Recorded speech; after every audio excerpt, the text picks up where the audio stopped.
Hello, আসসালামু আলাইকুম। সবাই কেমন আছেন? এই যে আজকে আমাদের এক বড় ভাই ড্রাইভিং করতেছে। ভাইয়ের কেবল আজকে ক্লাস করা 5টা হবে মেবি। ভাই আপনার ক্লাস করা হয়েছে ভাই? এটা নিয়ে 5টা। 5টা। তো এখন কি মনে করতেছেন, যে আশাবাদী কেমন?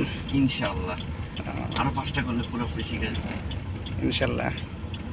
তো আমাদের যে এখান থেকে শেখাচ্ছে, এখানে কেমন শেখাচ্ছে আপনাকে? খুব ভালো শিখাচ্ছে উনি, অনেক বেশি কোঅপারেটিভ। আচ্ছা আচ্ছা। সবচেয়ে বেশি যেটা দরকার সেটা হচ্ছে সবচেয়ে বেশি সহযোগিতা দরকার। কারণ হচ্ছে আমরা যারা নতুন ড্রাইভিং শিখি আসলে বসায় দিলেই তো হয় না, হ্যাঁ। এটার মধ্যে বিভিন্ন বিষয় আছে যে কতটুকু কোঅপারেশন পাইলেন আপনি, তার উপরে আপনি বুঝতে পারবেন যে আপনি আসলে কত তাড়াতাড়ি শিখবেন। দেখেন ভাই কত সুন্দর গাড়ি চালাচ্ছে, ডানে বামে সব দিকে দেখে গাড়ি চালাচ্ছে।